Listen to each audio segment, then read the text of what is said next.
Back in 2002, Tammy moved into a basement apartment in Donna Munson's quiet log house in Ridgeway, Colorado.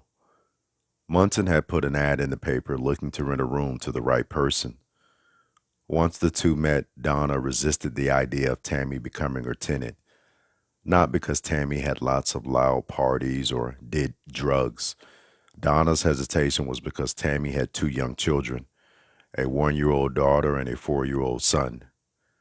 As Tammy quickly found out, Munson was worried about the kids because she was in the habit of feeding several black bears right off of her upstairs deck.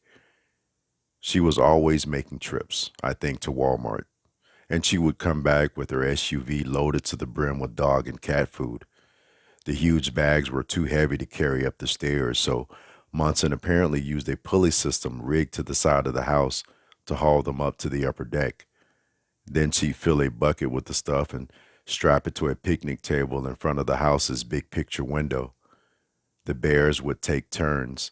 They'd come up the stairs, one at a time, and ate from the stash of dog food. I think she would just watch them all night long.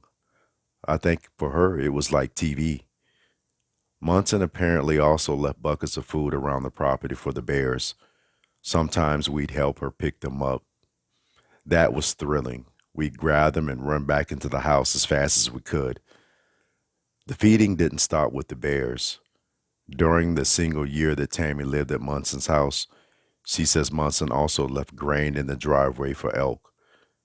There were too many cats to count. Their cubby holes filled the garage and lined a portion of the upper deck. There were also skunks.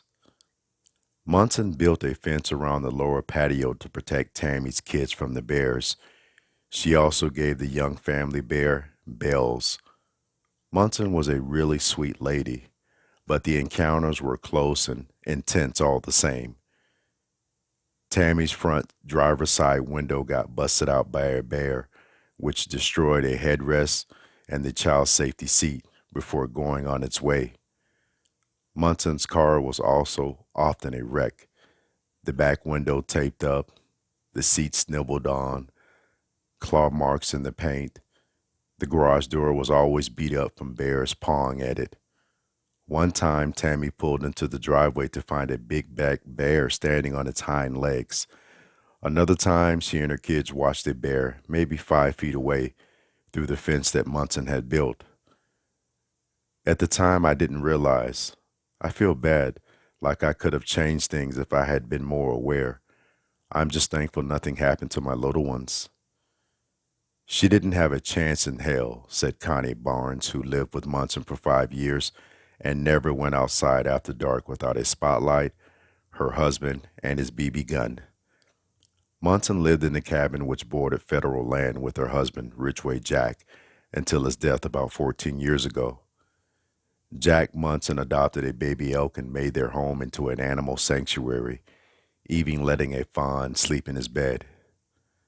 Donna Munson continued caring for the animals after her husband's death, leaving a tub of cat food on her picnic table for critters and tossing food in the backyard out of her window for bears. The elderly woman, who used a walker, bought giant bags of Old Roy dog food for the bears and had pallets of grain delivered for elk and deer. She had skunks that came into her house. It sounds ridiculous to people, but you had to know her. She was a very loving woman, so much into animals. Munson, now with a walker and some dementia, according to reports, was found dead in her front yard. Authorities confirmed that she had been killed and eaten by a bear, likely one of those she had fed regularly. According to the Colorado Division of Wildlife, she and potentially some of her tenants had been feeding the bears for more than a decade, probably much more. Folks in Ouray and Ridgway, two towns near Munson's house, were upset about the bear's death and the public safety risks caused by Munson. Munson's daughter told the press that her mother loved animals. She probably did feed the bears, but bears that lose their fear of people are dangerous, and they tend to be more aggressive.